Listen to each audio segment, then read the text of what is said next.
सबसे पहले वोरा सर, मैं आपसे पूछना चाहता हूं, आप अनुभवी हैं, आपने कई देशों में जाकर वहां के रुख को देखा है, उसकी नीतियों को देखा है। वैसे सारे हमारे एक्सपर्ट अनुभवी हैं बॉर्डर पर, लेकिन मेरा सवाल आपसे कि क्या चीन पर भरोसा कर लिया जाए सर, कि चीन की चालबाजियों को अभी भी निगरानी में रखना होगा?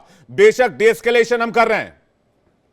हमारी हो साहब, बहुत अच्छा लगता है आपका, तो अब बहुत शानदार चैनल बन रहा है, बढ़ता जा रहा है। और फिर आप इतने सारे मेजर जनरल साहब को बुलाते हो, मेरी क्या जरूरत है? इनकी जानकारी मुझसे कहीं ज्यादा है। But you personally are one of our best anchors. ये मैं दिल से कह रहा हूँ, मैं चीनियों की तरह मुंह से नहीं कहता हूँ। आपने शुक्रिया पूछा सर, क्या शुक्रिया चीन सर। पे भरोसा कर लिया जाए। मैं एक सवाल और पूछ लेता हूँ, क्या हमको खुदकुशी कर लेनी चाहिए, आत्महत्या कर लेनी चाहिए? And by way of clarification, मेरा परिवार बिखर गया था 62 में, मैं 11 साल का था जी चीन सर। की लड़ाई में, जब धोखे से उन्होंने हम पे हमला किया। सो यू कैन अंडरस्टैंड मेरी, I have very strong feelings. Sir, एक रूसी भाषा में, I don't know if any of our other colleagues ये रूसी बोलते हैं, पर एक कहावत है, एक मुहावरा है, दबरे न प्रोवेरिया।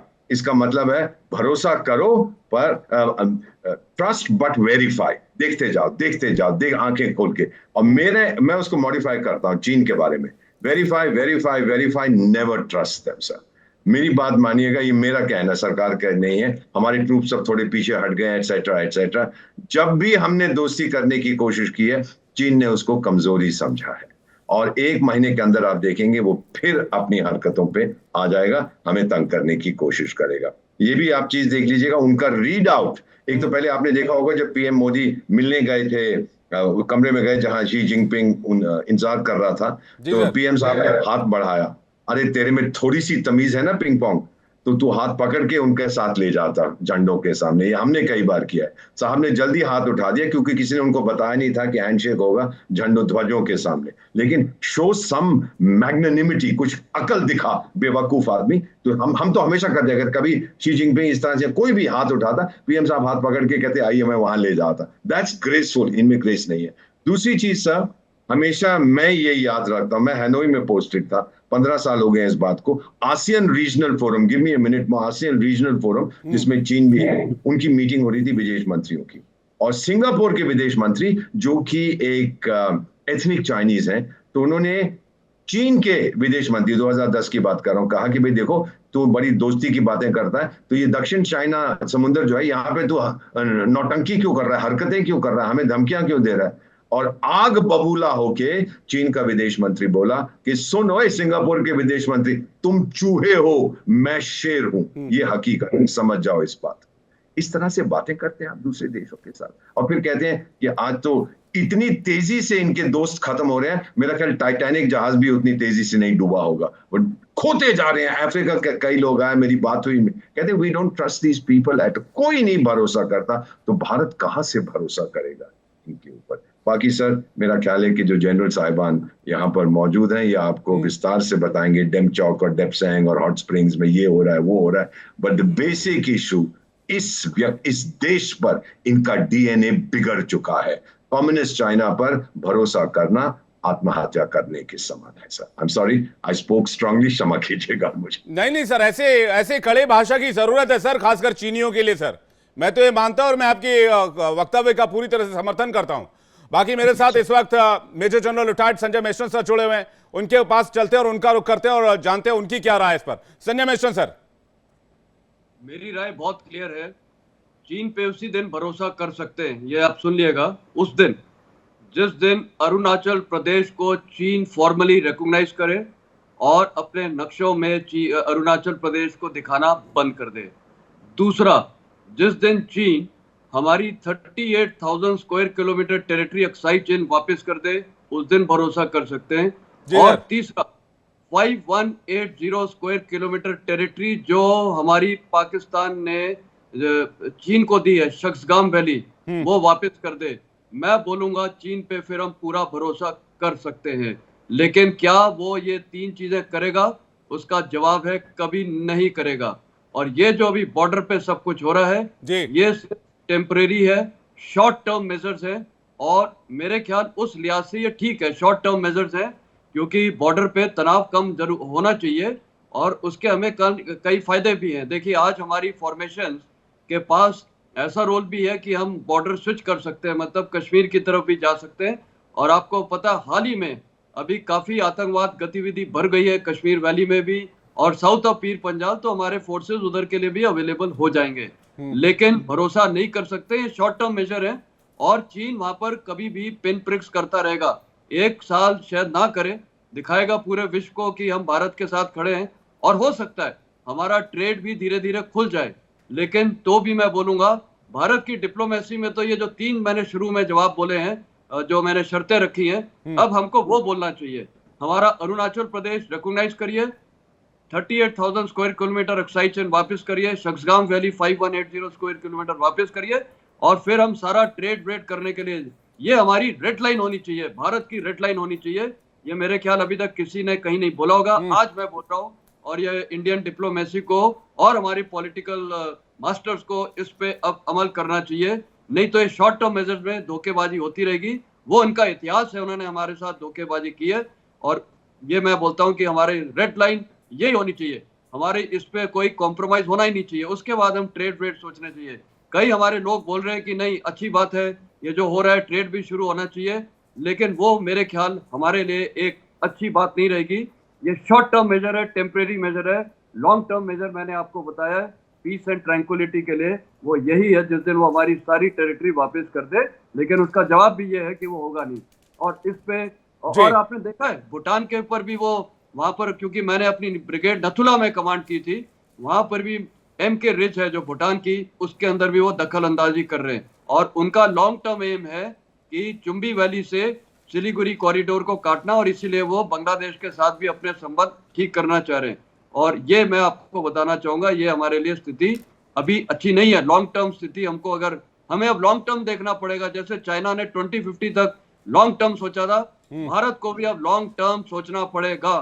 चीन के साथ हमारी स्ट्रेटेजी क्या होनी चाहिए और तभी हम स्ट्रेटेजी अगर करेंगे तो मेरे ख्याल हमारे सारे कदम वैसे ही चलेंगे, क्योंकि अगर स्ट्रेटेजिक आउटलुक क्लियर है तो हमारे डे टू डे कदम भी ठीक रहेंगे। मैं इस बात की सराहना करता हूं कि अभी टेम्परेरी ये जो हो रहा है, जो भी एक्टिविटीज हो रही है वो ठीक है, क्योंकि बॉर्डर पे तैनात होना अच्छी बात नहीं है, लेकिन दोनों तरफ अभी तैनात रहेंगे हमारे बॉर्डर्स और उनके भी जो बॉर्डर फोर्सेस है तैयार रहेंगे। लेकिन लॉन्ग टर्म में बोल रहा हूं, हमको लॉन्ग टर्म पे फोकस करना है। विवेक, बिल्कुल मैं सर आपकी बात से बिल्कुल पूरी तरह से सहमत हूं और ये डीएस्केलेशन मुझे लगता है चाइना की एक स्ट्रैटेजी हो सकती है।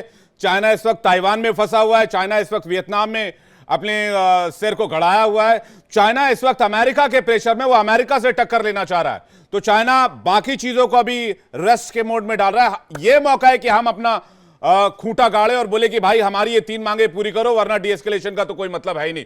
मैं वीके दत्ता सर के पास जा रहा हूं, major general VK Dutta sir, उसके बाद में संजय सोई सर आपके पास आ रहा हूं। वीके दत्ता सर, आपका क्या टेक है इस पर? देखिए, ऐसा है, किसी भी आदमी की इज्जत तब होती है जब वो ताकतवर होता है। अगर आप कमजोर हैं तो आपकी इज्जत नहीं होगी। तो अभी चीन ने जो कोशिश करी थी 2020 में, जबकि कोविड पीक में था, वो जिनजियांग में एक्सरसाइज करके तुरंत वहां से घूम के हमारे लद्दाख के इलाके में आके डिप्लॉय हो गया और उन जगह को ऑक्यूपाई कर दिया जो हमारी डिस्प्यूटेड एरिया, मतलब जो क्लेम लाइंस हैं, लाइन ऑफ एक्चुअल कंट्रोल की, जो हम सिर्फ पेट्रोलिंग करते थे, वहां पे कभी भी कोई परमानेंट डिप्लॉयमेंट नहीं होता था। तो जब उसने वो कर दिया तो हिंदुस्तान के पास कोई चारा नहीं था कि तुरंत उसको रिस्पॉन्ड करे। और उस माहौल के अंदर जब कोविड चल रहा था, 15-20 दिन के अंदर 50,000 इंडियन आर्मी के सोल्जर्स मिरर डिप्लॉयमेंट में इनके सामने जाके खड़े हो गए। और जो गलवान की घटना भी घटी, जहां पे इनको मार मार के लिटाया, इन्होंने क्लेम किया कि सिर्फ हमारे 5 मरे हैं, लेकिन जो हमारे इनपुट हैं उससे जाहिर होता कि कम से कम इनके 60-70 जवान मारे गए थे गलवान के क्लैश के अंदर। तो उसके बाद चीन का जो एक सुपरमैन का रुतबा था वो पंचर हो गया पूरी दुनिया में। अरे दुनिया ने बोला हिंदुस्तान से तो पिट गया ये। तो जब ये इसका जो एक रुतबा खत्म हुआ और मिरर डिप्लॉयमेंट हो गया और इसने सोचा चलो 1 विंटर हो जाएगा, 2 विंटर, 5 साल इंडिया की फौज वहां डटी हुई है, हमारा इंफ्रास्ट्रक्चर बन गया हुआ पूरा, हमारी एयरफील्ड्स अपग्रेड हो गई हैं, हमारे जो एडवांस्ड एयरक्राफ्ट हैं, जो हमारी मिसाइल सिस्टम्स हैं वो डिप्लॉय हो गए हैं, हमारा जो आर्मर उस इलाके में सक्षम हो ऑपरेट करने का उसको हमने टेस्ट कर लिया है, हमारे नए आर्मामेंट बन रहे हैं उस एरिया में ऑपरेट करने के लिए। और 62 की जंग के बाद और 62 के दौरान भी जहां भी चीन के साथ हमारे जवान लड़े, इनको मुंह तोड़ की खानी पड़ी। और वो जो हमारा इतिहास गवाह है, उसके बाद 67 में नाथुला में मार मार के इनको लिटा दिया। 300 चीनियों को मारा था वहां 1967 नाथुला में। उसके बाद 85 में इन्होंने कोशिश करी अरुणाचल में आगे आने की, उनको वहां इंडियन आर्मी ने रोक दिया। तो उसके बाद इंडियन आर्मी जो है वो बैटल हार्डन्ड आर्मी है, चाहे वो 65 की जंग हो, 62 के बाद 71 की लड़ाई, 99 की लड़ाई, काउंटर इंसर्जेंसी ऑपरेशन लगातार, चाहे वो नॉर्थ ईस्ट हो, पंजाब हो, J&K में हो, वो लगातार चल रहा है। तो इंडियन आर्मी जो है, हर एक सोल्जर बैटल हार्डन्ड है, वो गोली चला चुका है दुश्मन के सामने। और ऐसी फौज के साथ लड़ना चीन के लिए, उसको एक नजारा मिल गया जो रूस यूक्रेन की जंग हुई, जब यूक्रेन ने पूरी 3 साल होने वाले अभी रशिया को रोक के रखा हुआ है, तो चीन ने सोचा कि अगर हिंदुस्तान के साथ जंग हो गई और मान लो हिंदुस्तान तो खुद ही लड़ लेगा, अगर अमेरिका ने भी इसके मदद कर दी तो चीन का क्या होगा। इंडिया उस समय फिर डिफेंसिव ऑपरेशन नहीं होता, हमारी बिल्कुल सर। स्ट्राइक फोर्स बन चुकी हैं, हम चीन के अंदर घुस जाते, हम चुंबी वैली हो, चाहे अक्साई चीन के प्लेन्स हो, चाहे नॉर्थ सिक्किम में हो, हम जाते चीन के अंदर उस समय। ये उसको मालूम था। अभी जितनी मर्जी मिसाइल मार ले, कुछ हो जाए, उससे कुछ नहीं होने वाला। जो बूट्स ऑन ग्राउंड होते हैं, जी बूट्स ऑन ग्राउंड मैटर। आप 1 इंच कब्जा नहीं कर पाएंगे, हम आपको बढ़ने नहीं देंगे। हमारा सोल्जर जो है वो चावल खा के भी लड़ लेगा वहां पे। इनके जो 1-1 साल के वो आते हैं, वो जवान लड़के रोते हैं वहां, जब उनको पता चलता गलवान में हिंदुस्तान की फौज के सामने जाना, उनको जी रोता सर। हुआ आपने शायद वीडियो भी देखे होंगे। तो ये चीन की फौज है। उसके अलावा चीन का जो पूरी दुनिया के अंदर एक जो क्या बोलते हैं, उसकी इज्जत, उसकी फजीयत हो गई। उसके साथ साथ में ताइवान के अंदर जो हरकत कर रहा है, जी। जिसकी इकोनॉमी डामाडोल हो रखी है, उसके तकरीबन 4% के करीब की वो ग्रोथ है। हिंदुस्तान की ग्रोथ 7% एंड अबव चल रही है अभी। इंडियन आर्मी दुनिया की 2nd लार्जेस्ट आर्मी और 4th स्ट्रॉन्गेस्ट आर्मी है। तो ये चीन को मालूम है। इंडियन, वो कहते हैं ना, भगवान जो अच्छा करता है, जो भी करता अच्छा करता है, वही हुआ। अगर ये हमें 2020 के अंदर ये हरकत नहीं करता, हम सोचते देखिए कितनी बुरी बात है सर। ट्रांक्विलिटी हो रखा है, जी कॉन्फिडेंस ये बिल्डिंग मेजर्स है, तो कोई फिक्र करने की जरूरत नहीं है। इसने हमको सोए हुए शेर को जगा दिया। जी अब ये बिल्कुल सर। और शेर जो है, ये पंजा मारने के लिए तैयार है। इसके बिल्कुल। अलावा और इसकी सर इकोनॉमी, इसके टिकटॉक, इसके हवाई जहाज हमने बंद कर रखे हैं। तो ये इसको चीन को पता है। और उसके साथ साथ में मैं ये भी बोलूंगा, हमारे जो संबंध रूस के साथ हैं, पुतिन साहब ने भी बोला होगा, भाई सी जिनपिंग तू क्या कर रहा है, किसके साथ पंगा ले रहा है वो। और बिल्कुल ये खबर दुनिया मिली का है एक ही सर। मुल्क है जी जो इधर भी खड़ा है, उधर भी खड़ा है, और दोनों तरफ हमारे मित्र हैं। जी तो ये मेरा मानना ये है कि भरोसा करने की जरूरत नहीं है। पूरा जब तक फैसला नहीं हो जाता, बिल्कुल चीन को सर बॉर्डर समझाया होगा कि डिमार्केट भाई। नहीं हो जाता, जी जब बॉर्डर डिमार्केट हो जाए, जी वहां पे पिलर गड़ जाए, उसके बाद हम बोलेंगे ठीक है भाई, हिंदी चीनी भाई भाई। उससे पहले कोई भाई भाई नहीं है। हम भी अपना पाउडर ड्राई रखेंगे, वो भी अपना पाउडर ड्राई रख ले।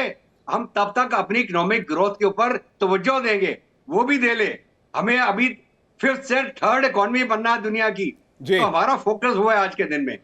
ओवर टू नहीं सर, देखिए कितनी बुरी बात है सर। मैं संजय सोई सर के पास जा रहा हूं, मेजर जनरल रिटायर्ड संजय सोई सर, कि जब पूरी दुनिया कोविड से जूझ रही थी, तो इन चीनियों के दिमाग में पाप चल रहा था कि हिंदुस्तान में थोड़ा और घुस के 2-4 किलोमीटर अपने पास रख लेते हैं।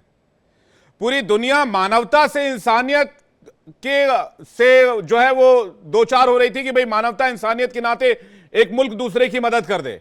इन चीनियों के दिमाग में जमीन हड़पने का प्लान चल रहा था। तो ये जब दुनिया आफत में थी, क्राइसिस में थी, तो ये जमीन हड़पने का प्लान बना रहे थे। अब जब ये सिचुएशन और डीएस्केलेशन करे तो कैसे भरोसा कर ले संजय सोई सर? नहीं, बिल्कुल विवेक, मेरे से पहले तीनों स्पीकर ने बहुत ही अच्छी बातें कही। इनफैक्ट सभी की बातों में पूरी तरह सहमत हूँ। 1-2 बातें और ऐड करना चाहूंगा यहाँ पर जी सर। कि देखिए, सबसे पहले जो भी आपने बताया कि जब कोविड का समय था, उस समय में जब पूरी दुनिया एक त्रासदी जीत रही, तब शायद चीन ने सोचा कि अच्छा मौका है, अब मैं यहाँ पर आगे बढ़ के गलवान साइड, लद्दाख साइड में कब्जा कर लेता हूँ। और जैसा कि जनरल दत्ता ने बताया था, बिल्कुल सही बात है कि हमने किस प्रकार से बहुत कम समय में वहां पर कुछ भी अकोमोडेशन नहीं होते हुए भी 50,000 ट्रुप्स लगा दिए। और चीन को महसूस हुआ कि इतना आसान नहीं है। ये आज उसने गलत जगह पंगा ले लिया, गलत जगह उसने अटैक करने की कोशिश की है। कैजुअलिटी हुई उनकी, उनकी ट्रूथ डिप्लॉय रहे, और आज दुनिया में धीरे धीरे वो अकेले होते चले गए हैं। आज जैसा आप बता रहे थे, एम्बेसडर बोरा बता रहे थे कि आज वो अकेले भी होते जा रहे हैं, पूरी तरह से अकेले। आज दुनिया उनके साथ में खड़ा कौन है? तो कई बार ये जो बातचीत है, ये बिल्कुल हो सकता है टेम्परेरी बात हो, ताकि एक सांस मिले उसको, एक तरह से कहीं ना कहीं ये एक फ्रंट को सिक्योर करे कि भैया भारत की तरफ से शांति रहे, यहाँ से मैं कुछ ट्रूप्स निकालूं, वहां के ताइवान है कि साउथ चाइना सी है, और उसके अपने इंटरनल जो प्रॉब्लम चल रही है, आज उसके अंदर इकोनॉमी की भी इशू चल रही है, ये सब देखते हुए कहीं ना कहीं ये हो सकता है कि टेम्परेरी बातचीत हो कि हाँ, इनको हम किस प्रकार से भारत को शांत किया जाए। लेकिन यहाँ पर मैं बिल्कुल इस चीज से, मैंने पहले भी मेरा विचार रहा है कि मेरा मिलिट्री माइंड यही कहता है कि हमें चौकस रहना पड़ेगा। जो हमारा इंफ्रास्ट्रक्चर डेवलपमेंट है, वो जिस स्पीड से चल रहा है उसी प्रकार से करता रहे। जो मतलब सेनाओं सर का आप ये कह रहे हैं कि आधुनिकीकरण, इनकी, संजय सोई सर, इनकी कोटाई में कोई कमी नहीं रखी जाएगी बॉर्डर पर, बेशक डी एस्केलेशन हो रहा है। नहीं, बिल्कुल बिल्कुल इसमें कोई शक नहीं है, क्योंकि हमारे ट्रूप तैयार है, ट्रूप और इस पे तैयार रहेंगे, ये भी जी मुझे सर। पूरा भरोसा है। क्योंकि आज हमारे चीफ से लेके नीचे तक के विचारधारा ये है कि हम अपने गार्ड्स डाउन नहीं कर सकते हैं, अपने आप को ढीला नहीं कर सकते। चीन का कोई भरोसा नहीं है। हालांकि मैं थोड़ा सा पॉजिटिव ये कहूंगा, जैसे कि जनाब दत्ता ने बताया कि अच्छी न्यूज है कि डी एस्केलेशन हो रहा है, थोड़े से ट्रूप शायद पीछे आए, लेकिन जो नजर रखने वाली बात है, जो भरोसे वाली बात है, वो हम नहीं छोड़ सकते।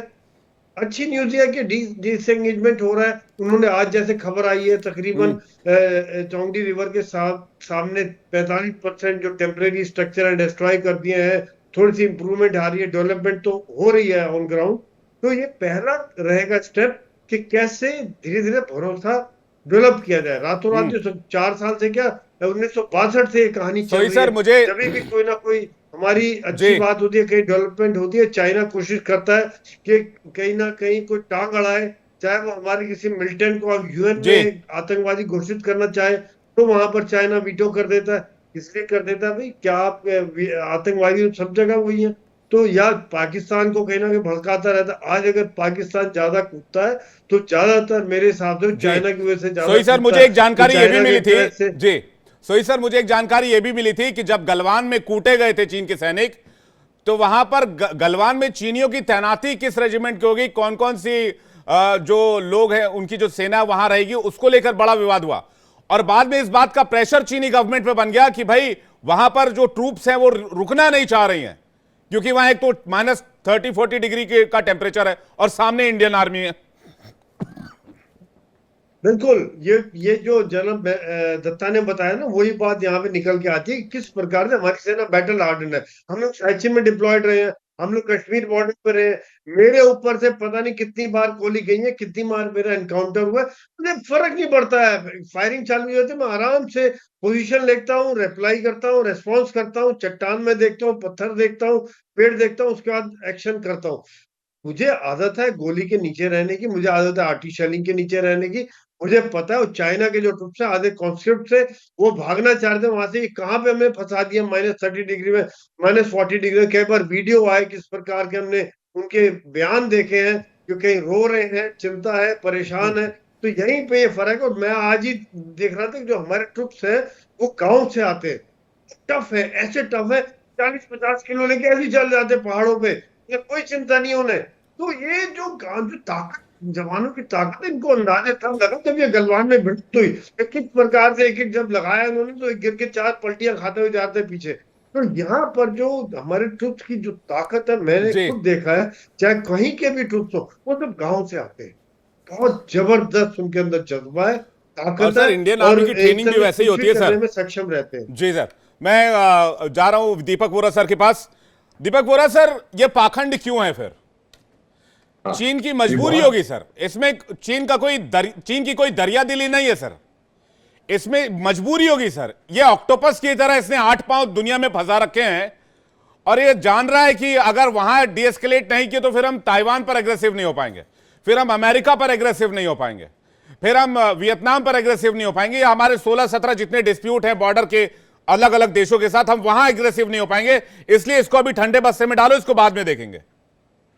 आपने ब्रिलियंट जो आपने एनालिसिस किया सर। उससे पहले 3 हमारे जनरल साहिबान हैं, मैं फौजी परिवार से संबंध रखता हूं और तीनों ऐसे जो सुपूत हैं, बेटे हैं हमारे देश के। आई सैल्यूट यू सर, आप सबको मेरी तरफ से, मेरी लेट फादर की तरफ से। सर मैं इतना कहना चाहता हूं कि ये वन चाइल्ड पॉलिसी ने तो बर्बाद कर दिया। अब तो 70, मैं भी चीन की फौज में भर्ती हो सकता हूं 73 साल की उम्र में, क्योंकि उनके पास एक जनरेशन ऑफ चाइनीज जिनका ना कोई भाई है ना बहन है। वन चाइल्ड पॉलिसी, अब पछता रहे। आप पिंग पोंग की स्टेटमेंट्स पढ़िए, अपनी फौज को कहता है यू मस्ट बी रेडी कि at a moments notice to fight. अभी हफ्ते भर पहले का बयान है सर, देख लीजिए। और आपको अपनी ट्रेनिंग को इंप्रूव करो, ये करो वो करो। उसको पता है कि नहीं लड़ सकते। सर हमारे लोग, जनरल साहब आपको बताएंगे, वो एरिया में कई बार गया हूँ कारगिल में, जब ट्रेन में स्पेशल एडवाइजर। हमारे लोग तो पैदल जाते हैं पेट्रोलिंग में, ये आते हैं कार के अंदर, बाहर नहीं निकलते, ठंड ये बर्दाश्त नहीं कर सकते। फिर अफवाह उड़ी थी 2 साल पहले कि अब चीनी जो है पीपल्स लिबरेशन आर्मी टिबेटन्स को रिक्रूट करेंगे। 200-300 टिबेटन आपने ले भी लिए, क्योंकि उनको ये डर था कि टिबेटन्स तो हमारे साथ लड़े थे विकास, और वो कैलाश हाइट्स को जो हमने लिया था, विकास बटालियन एटसेट्रा, स्पेशल फोर्स। मैंने कहा हम भी टिबेटन्स को लेंगे। फिर किसी ने बताया टाइगर तुम ट्रेनिंग दे दो। दलाई लामा ने बोला भाई छोड़ दो इनको, भारत की तरफ आ जाओ, वो सब भाग के आ जाएंगे। वो कोई पागल है ये लोग, दे आर मैड। ये लोग कौन से अफसाने। इसमें एक चीज मैं ऐड करूंगा सर, जनरल साहिबान ये जानते हैं 1950s में कम्युनिस्ट चाइना बना, तो हमने उनसे बताया कि जो आपके मैप्स हैं वो बिल्कुल बेकार के हैं, आप तो भारत की धरती को दिखा रहे हैं। और हमने उनको एक एस्केप क्लॉज भी दिया। हमने कहा हम जानते हैं कि ये पुराने मैप्स हैं। तो चीन ने कहा पुराने हैं, हम इनको देख लेते हैं, हम कर लेंगे। और जब उन्होंने नए मैप्स पब्लिश किए, 50s की बात कर रहा हूं, और भी ज्यादा भारत की धरती उन्होंने दिखाई।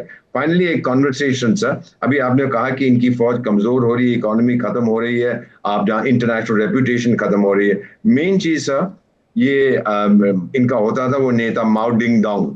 1962 में जब हमला हुआ तो डिंग डोंग साहब ने यूनिलैटरल सीज फायर कर दिया था। और फिर 72 में उसकी मुलाकात हुई थी। वो अमेरिकन जो बड़ा 100 साल की उम्र में मर गया, अच्छा किया, बड़ा किसिंग वाला आदमी, सबको किस करता था, क्या नाम था उसका, किसिंग समथिंग, किसिंजर। तो वो जो वो मुलाकात हुई माओ के साथ। And sir this is now declassified state department record. उसने पूछा कि आप लोग यूनिलैटरल सीज फायर क्यों डिक्लेयर किया। तो माओ का जवाब, जो धरती हमने लेनी थी, जो हमारी थी, हमने ले ली, अब तो और कोई रीजन ही नहीं, तो हम सीज फायर करके वापस आ गए। 50 साल तक तो वो बॉर्डर ठीक था, माओ बॉर्डर। अब क्या हो गया, क्योंकि डिंग डोंग को अपने बिस्तर के नीचे एक कागज मिला, नहीं जी चेन्नई भी हमारा है, कन्याकुमारी भी हमारी है, तो फिर से शुरू हो जाते हैं ये लोग। ये ऐसे बदतमीज हैं, ऐसे खर दिमाग लोग हैं, इन पे भरोसा, they will invent anything to prove कि सर फाइनली एक sir I think the generals know but if you don't sir, ये इनका एक लीडर गया था इजिप्ट। ये चीनी कहते हैं हमारी 3000 साल पुरानी सभ्यता है। तो इनका एक लीडर, इनका प्रेसिडेंट, प्राइम मिनिस्टर 90s में इजिप्ट गया, तो वो पिरामिड्स दिखा रहे थे और उसने पूछा कितने पुराने, इजिप्ट ने बोला 5000 साल पुराने। तो ये सोचने लगा यार तो हमारी सभ्यता से भी ज्यादा पुरानी। तो वापस आया चीन में, अपने प्रोफेसर को बुलाया, कल सुबह तक प्रूफ लाओ कि हमारी 6000 साल पुरानी सभ्यता है। ये तो and I am not joking, this is reality what I am telling you. तो ऐसे लोगों के साथ how can you deal with, you can deal with reasonable people. चलो बदमाश है, चोर है, रीजनेबल है, जो टोटली इरेशनल है, कैसे डील करोगे उसके साथ, मुझे तो पता नहीं सर। 51 साल कूटनीति में अगर इसे आप समझ सको, मुझे भी समझाना, यही मैं कहूंगा। I don't know how to deal with these guys. चलिए यही सवाल मैं संजय मिश्र सर के पास ले आता हूं। संजय मिश्र सर, क्या मजबूरी है चाइना की? मजबूरी है, ये आपने बड़ा अच्छा सवाल पूछा है। चाइना की मजबूरी है, चाइना कंफ्यूज स्टेट है, जैसे एम्बेसडर वोरा ने भी बोला है। उसको खुद नहीं पता वो क्या चाहिए। वो अभी तो ये भी सोच रहा है कि वो चाइनीज, अभी जो पुराने जमाने में एम्पायर्स होते थे, वो उस लिहाज से सोच रहा है कि अभी चाइनीज एम्पायर बनाने हैं। इसीलिए ये पूरे साउथ ईस्ट एशिया, ये साउथ चाइना सी में हाथ मार रहा है। जैसे अभी एम्बेसडर वोरा ने भी बताया था, वहाँ पर उन्होंने किसी बातचीत में सुना था कि चीन के राजदूत का क्या स्टेटमेंट था वहाँ पर। तो साफ जाहिर है कि वो साउथ चाइना सी में जापान के साथ, ये कोरिया के साथ, सबके साथ लगा हुआ है, फिलीपींस के साथ, और ताइवान को तो वो हड़पना चाहता है।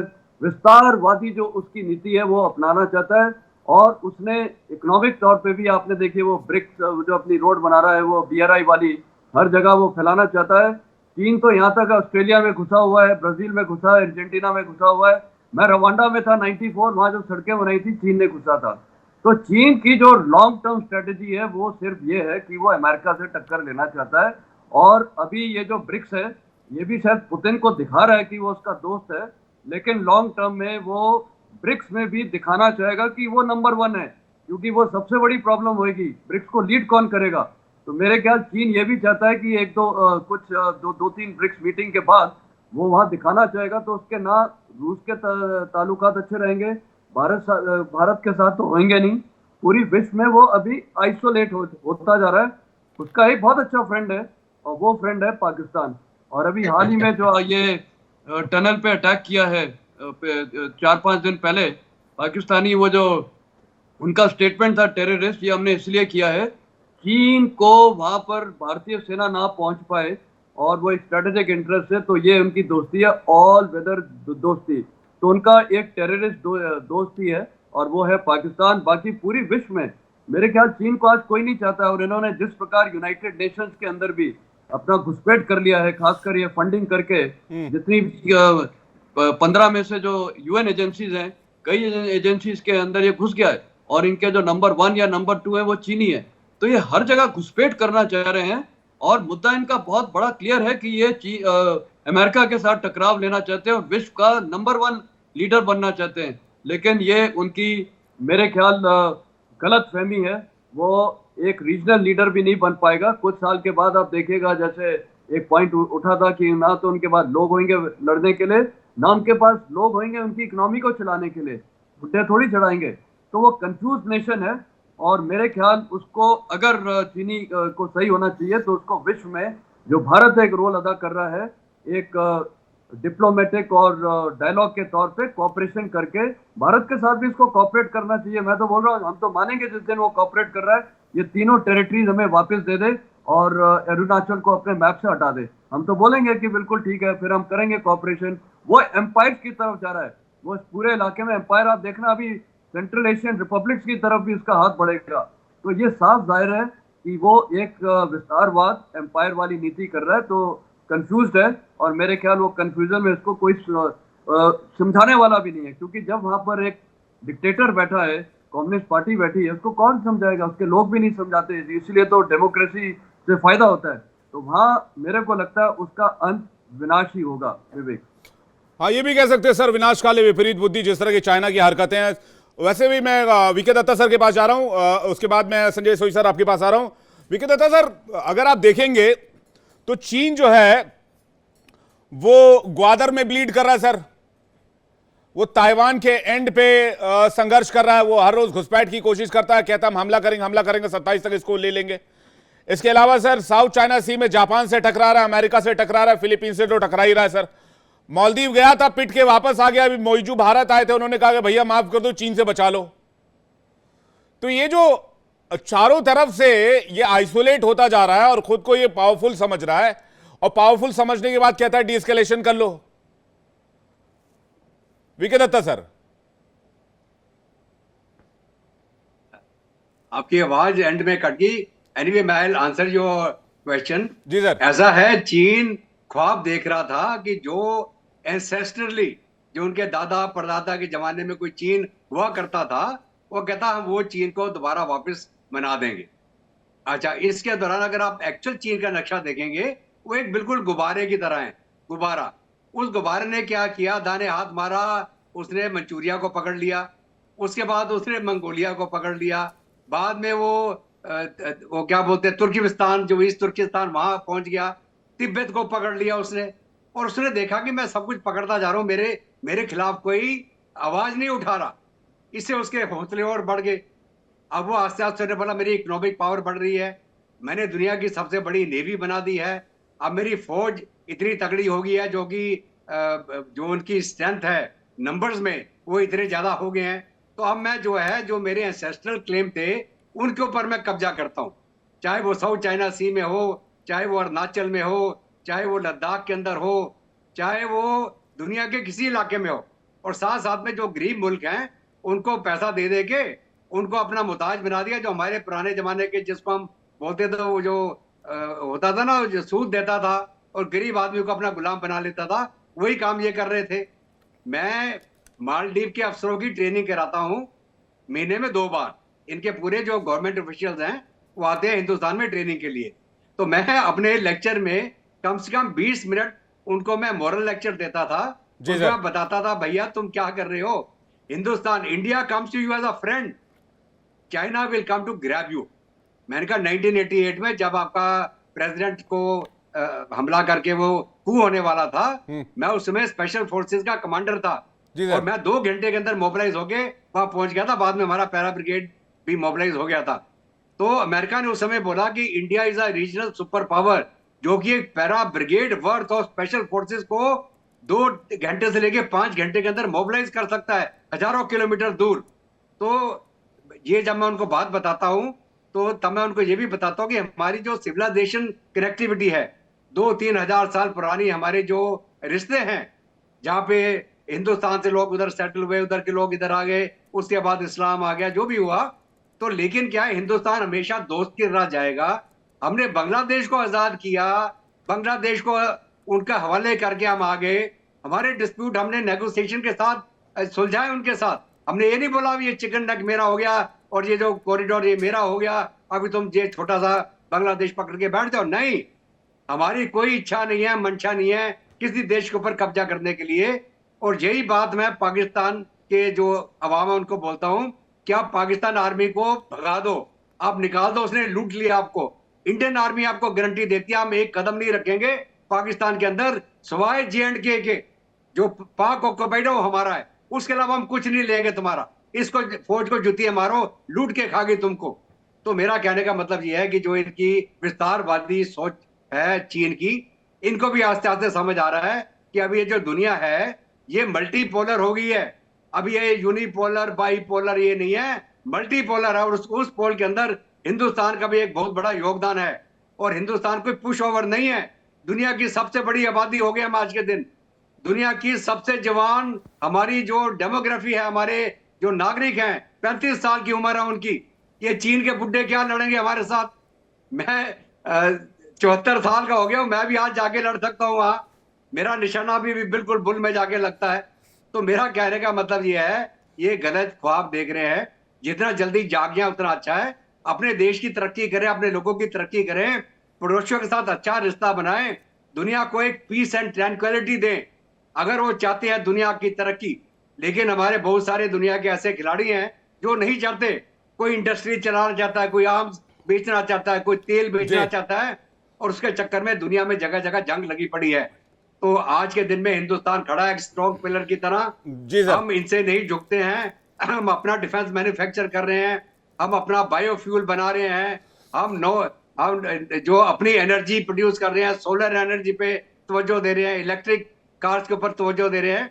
सेमीकंडक्टर्स का हब बन रहे हैं सर, ड्रोन्स का हब बन रहे हैं सर, बहुत सारी चीजें हैं। कोई मुझे कह रहा था संजय सोई सर कि भाई चाइना तो बड़ा तकनीक रूप से उन्नत है, चाइना तो बड़ा एडवांस है, कैसे लड़ेंगे। तो मैंने उसको हेडलाइन बताई सर। वो हेडलाइन ये थी कि भाई खबर आई अभी 1 महीने भर पहले कि बुजुर्गों से काम कराएगा चीन। घटती युवा आबादी से बेहाल सरकार ने 60 पार कर चुके लोगों से काम करने की अपील की है। तो क्या बुजुर्गों से वो सीमा सुरक्षा भी करवाएगा। एक कहावत है, machine is not important, man behind machine is important sir, Sanjay सोई सर। तो जिसकी आबादी ही 60 पार कर चुकी है और वो अगर तकनीक की बात करे तो फिर तो ये हास्यास्पद विषय है सर। नहीं, बिल्कुल ये जो बात है ये बिल्कुल हकीकत है। हकीकत से कोई मुंह नहीं मोड़ सकता है, क्योंकि जब एज बढ़ती जाती है तो एक तरह से देश के लिए कई लायबिलिटी बढ़ती जाती है, चाहे वो मेडिकल खर्चा हो या चाहे पेंशन का हो या उनको देखभाल करने का हो। तो अगर वो सोच रहे हैं कि उस चीज को हकीकत से मुंह मोड़ने की कोशिश कर रहे हैं, तो ये शायद वो अपने आप को, जिसको कहते हैं शुतुरमुर्ग रेत में मुंह दे देता है जब भी कोई खतरा आता है, तो वो बात उनके वो लोग कर रहे हैं। तो दूसरी बात जो है, जो जनरल दत्ता बता रहे हैं, उसी चीज को मैं थोड़ा और आगे बढ़ाऊंगा। जो ट्रस्ट वाली बात जो पहले हुई कि भारत क्या ट्रस्ट करे, देखिए जहां पर चीन की जो पॉलिसी है, एक तो लोन डिप्लोमेसी वाली बात अभी बता दी उन्होंने, उसके अलावा जो भारत को चारों तरफ से चीन घेरने की कोशिश कर रहा है, चाहे वो बांग्लादेश हो, मालदीव हो, श्रीलंका हो, नेपाल हो, म्यांमार हो, ये जैसे स्ट्रिंग और पल्स बनाने की कोशिश कर रहा है। हालांकि ये देश अभी समझ रहे हैं, जैसे श्रीलंका समझ गया, मालदीव समझ गया, बांग्लादेश को भी समझ रहा है, लेकिन कहीं ना कहीं अभी जो गवर्नमेंट बदली हुई है, देखिए कितने दिन ये सरकार चलती है, कितने दिन ये वो चीज से नजरअंदाज करेंगे चाइना की जो लोन डिप्लोमेसी वाली पॉलिसी है। जी सर। क्योंकि उनकी पॉलिसी यही रहती है कि लोन दे के, पैसा दे के, उसके बाद उनकी पॉलिसी को कंट्रोल करना की कोशिश करें। उनके जो इंफ्रास्ट्रक्चर है, पोर्ट है, रोड्स है, इंफ्रास्ट्रक्चर पॉलिसीज है, उनको कंट्रोल करने की कोशिश करें। ये अब ये लोग देश समझ चुके हैं वो भारत की क्या सोच है और चीन की क्या सोच है। यही कारण है कि जैसे मालदीव में अभी कुछ समय के बाद उनको समझ आया और वो भारत आए लौट के। दूसरी बात, जब तक ये भारत चीन अपनी एक्सपेंसिव पॉलिसी को जारी रखेगा, कि जैसे कहते हैं मुंह में राम बगल में छुरी, वो बात जब तक चलती रहेगी तब तक हम बिल्कुल भरोसा नहीं करते, क्योंकि हम नहीं चाहते कि वो छुरी से हमारे पीठ में घोंपे। हम सामने तैयार है और आज हमें इसी चीज के लिए तैयार रहना चाहिए। हम वो आज एक्सेप्ट ही नहीं कर सकते वो चीज, उससे आगे निकल चुके हैं क्योंकि हमारी पीठ में छुरा घोंप दे। वो चीज एक्सेप्टेबल ही नहीं है किसी तरह से भी, चाहे वो हमारी इंटेलिजेंस हो या हमारी डिप्लोमेसी हो या हमारी सीमा पर चौकसी हो। दूसरी बात, जो अगर भारत का जो प्रोएक्टिव पॉलिसी है, चाहे वो गलवान में रही हो या अगर चाइना पर्ल ऑफ स्ट्रिंग कर रहा है, तो हम भी नेकलेस ऑफ डायमंड स्ट्रेटेजी कर रहे हैं कि अगर उनको भी घेरा हुआ है, भी हमने चाहा कि फिलीपींस हो गया, वियतनाम हो गया, जापान हो गया, इनसे हमारी जो दोस्ती है, ताइवान है, ये अलग रिलेशनशिप अमेरिका के साथ है, क्वाड है, ये जो दोस्ती एक अलग हो रही है। तो चाइना भी एक तरह से ये फील कर रहा है कि क्या हो रहा है ये, भारत खाली रिएक्टिव नहीं है, आज हम प्रोएक्टिव हैं। आज हमारी सोच बदली हो गई और जरूरत पड़े तो अंदर घुस के मारने में भी सक्षम है, जरूरत पड़े तो चाइना को पीछे धकेलने में सक्षम है।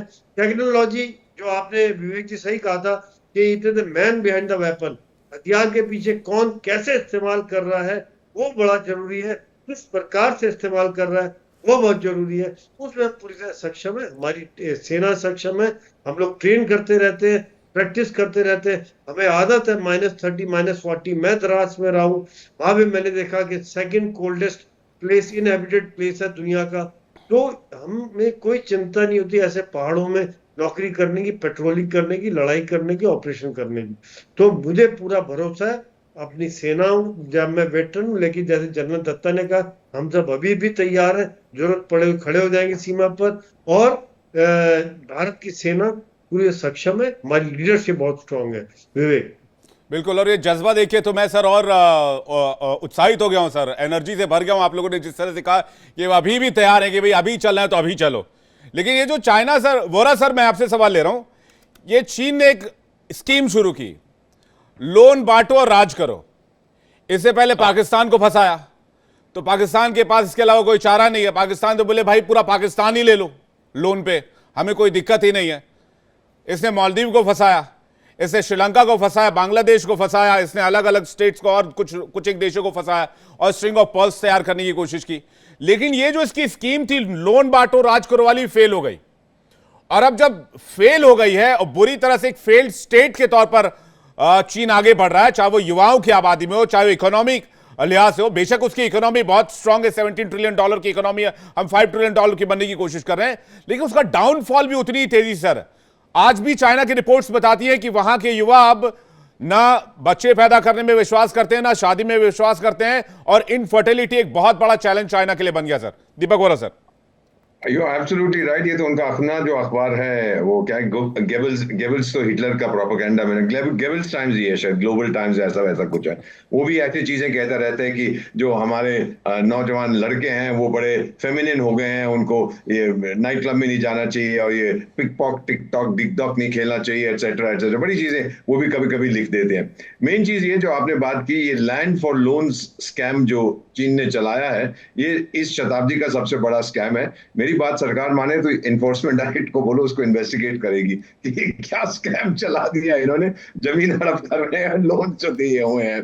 पर ये सारे समझ गए सर। इसमें एक चीज आती है, एक कहावत है, जनरल साहिबान भी जानते हैं इसको, अगर आप बैंक से आपने 100 रुपए उधार लिए हैं तो आप बैंक जाएंगे कि भाई वापस ले ले, लेकिन अगर आपने 100 करोड़ लिए हैं तो बैंक आपके पीछे दौड़ेगा, वापस करो वापस करो। अब मैं सूडान में आपका राजदूत था, 3 अफ्रीकी देशों में विशेष सलाहकार, सब ने चीन से लोन ले रखा है।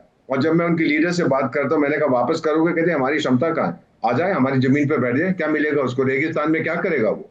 तो उन लोगों की आप ये नियत है कि पैसे वैसे वापस हमने कुछ नहीं करने, तुम जाओ भांगड़ा करो, जो करना है करो, अमृतसर की बढ़िया खाओ, हम आपको वापस नहीं करेंगे, हमारे पास है ही नहीं, और आपने इतना ब्याज लगाया, etcetera etcetera. So these things are now coming out. और जो आप कह रहे हैं लेटेस्ट रिपोर्ट जो आ रही हैं, ये अब लोन्स वगैरह चीन ने बहुत कम कर दिए हैं, क्योंकि लोग लेते नहीं, उनको मालूम है कि ये बहुत खतरनाक व्यक्ति है, इसके साथ हम डील नहीं करना चाहते। एक चीज फाइनली जनरल साहब, आप भी जानते हैं, अगर आप चाइना का ईस्टर्न सी बोर्ड देखें, पूरब की तरफ, तो आप देखेंगे कि स्टार्टिंग फ्रॉम सारी उसकी जो इंडस्ट्री है वो ईस्टर्न सी बोर्ड में, नीचे ऑस्ट्रेलिया बैठा है जैसा अभी जनरल साहब बोले, उसके बाद वियतनाम है, फिर ताइवान है, फिर मलेशिया कुछ हद तक है, फिलीपींस है, जापान बैठा हुआ है वहां पर, उसका eastern seaboard totally block हो जाता है। तो इसलिए वो गदर फदर पोर्ट में जाने की कोशिश कर रहा था वेस्टर्न साइड पे, वहां पे बलोच ने उसका भरता बना दिया है।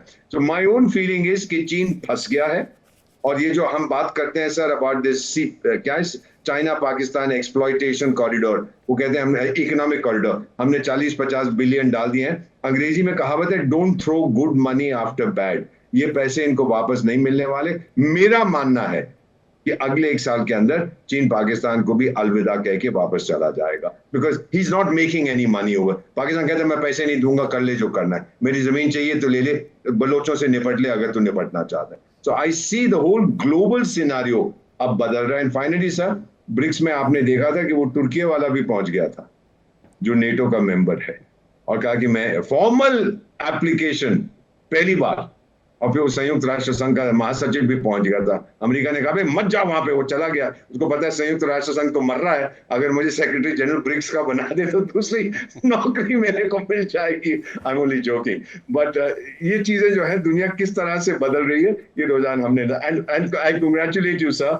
आपने इतनी अच्छी तरह से सवाल किए कि हमारे जनरल साहिबान। वोरा सर, आप चूंकि आप अलग अलग देशों के राजनयिकों से संपर्क में रहते हैं, एक सवाल और आपसे ले रहा हूं, फिर मेजर जनरल रिटायर्ड संजय मिश्र सर के पास जाऊंगा।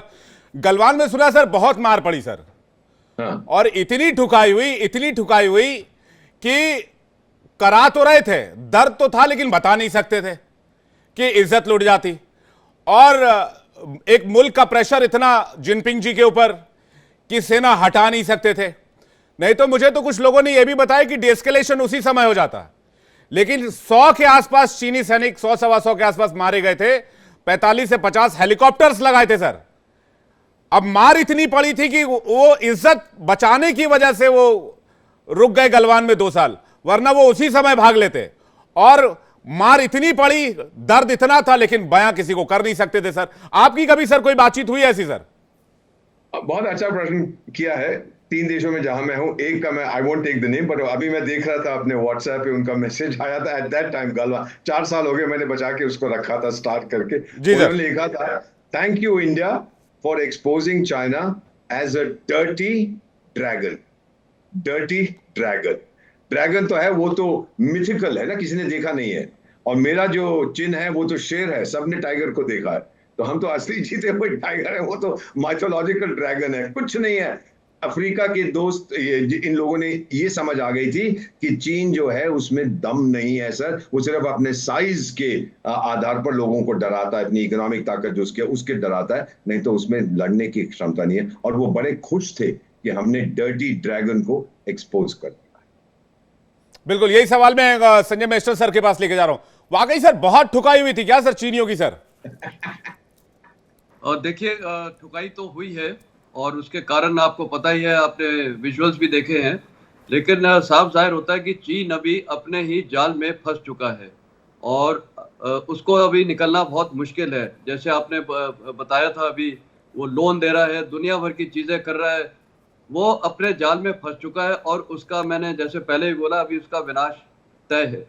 चीन आज की तारीख में पूरे वर्ल्ड में बिल्कुल डिप्लोमेटिकली आइसोलेट होता जा रहा है। आज वहां पर सबसे बड़ी प्रॉब्लम यह है कि उनके लोग उनके खिलाफ देखना सीख खड़े भी होंगे, क्योंकि कब तक ये अथॉरिटेटिव रूल चलता रहेगा। और शी जिनपिंग के चेहरे पे अगर आप देखें, हमेशा थोड़ा सा एक डर सा रहता है, मेरी ये सोच है। तो उनको एक लगता होगा कि कब उनका ये 1 मैन पार्टी रूल खत्म हो सकता है, क्योंकि लोग वहां पर अभी बेताब हो रहे हैं। आज चीनी लोग भी बाहर जा रहे हैं, जाना चाहते हैं, कहीं कोई ऑस्ट्रेलिया जा रहा है, कोई अमेरिका जा रहा है, कोई कहाँ जा रहा है, और लोग इनको नौकरी भी नहीं दे रहे, क्योंकि चीन के ऊपर आज की तारीख में कोई ट्रस्ट नहीं करता है। पूरा विश्व आज की तारीख में सबसे ज्यादा ट्रस्ट करता है, भरोसा करता है हिंदुस्तान के लोगों के ऊपर। तो ये एक हमारी खूबी है, और मेरे ख्याल चीन को यही सब चीजें सहन नहीं हो सकती है। वो बिल्कुल सहन नहीं कर पा रहा है कि भारत कहां से कहां पहुंचता जा रहा है। आज देखिए, हम मल्टीलेटरल हर ऑर्गेनाइजेशन में बैठे हुए हैं, हम क्वाड में हैं, हम किस किस ऑर्गेनाइजेशन में हैं, और हमारी रीच, हम वो देश है जो आज चीन क्या नाम है, रूस भी जा सकते हैं और यूक्रेन भी जा सकते हैं, वहां बात कर सकते हैं, हम पैलेस्टीन के साथ बात कर सकते हैं, इसराइल के साथ कर सकते हैं। चीन कर सकता है? चीन को कोई वेलकम ही नहीं करेगा। तो चीन की अभी जो एक सुपर पावर इमेज बना रखी थी, वो खत्म होती जा रही है, और वो अपने जाल में खुद ही फंसता जा रहा है। विवेक, हॉक्स क्रिएट कर रखा था चीन ने, जो डिस्ट्रॉय होता जा रहा है। मैं विके दत्ता सर के पास जा रहा हूं। विके दत्ता सर, वो सवाल जो मैंने मेस्टन सर से पूछा, वोरा सर से, वही सवाल आपसे पूछ रहा हूं। क्या सिर्फ साख बचाने के लिए चाइना गलवान में या फिर फिंगर एरिया में पड़ा रहा गलवान के बाद से? क्योंकि इज्जत तो जाती ही जाती, मुल्क में भी जिनपिंग का मटिया मेट हो जाता।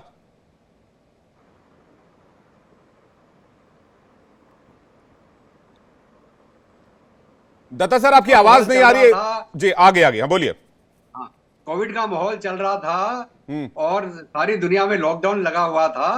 वो चुपचाप मास्क लगा के वहां पे आके बैठ के उसने सोचा कि हिंदुस्तान की फौज अब कहां से मोबिलाइज करेगी इस कोविड के दौरान। वो भी बेचारे छुप के दुब के बैठे होंगे कहीं क्वारंटाइन के अंदर।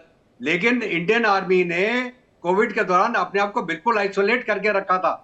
अगर मेरे को भी जाना होता कभी कंटोनमेंट के अंदर, मैं अंदर नहीं जा सकता था, बाहर बैठ के मैं टेलीफोन से बात कर सकता था।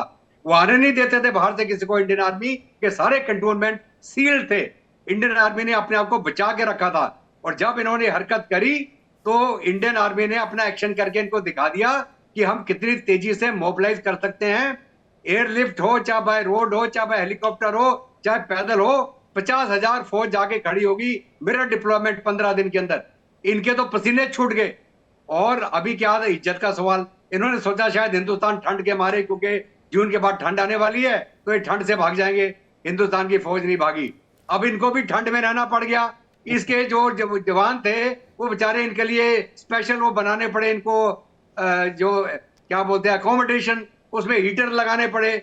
वो तब भी वहां बीमार पड़ के, हाई एल्टीट्यूड के, उससे हाई प्रेशर से बीमार पड़ रहे थे। तो चीन को भी अपनी फौज को उस हाइट के ऊपर मेंटेन करने के लाले पड़ गए। 5 साल बैठना पड़ गया उसको वहां। और आगे बैठता तो हम भी बैठे थे, हमें कोई फर्क नहीं पड़ता।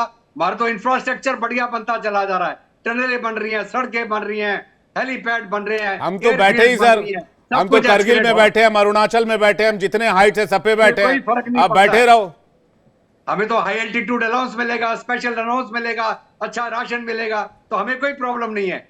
तो इसलिए इसकी अकल आ गई ठिकाने कि लड़ाई करने से इसको कुछ हासिल नहीं होने वाला, बहुत मार पड़ेगी हिंदुस्तान से।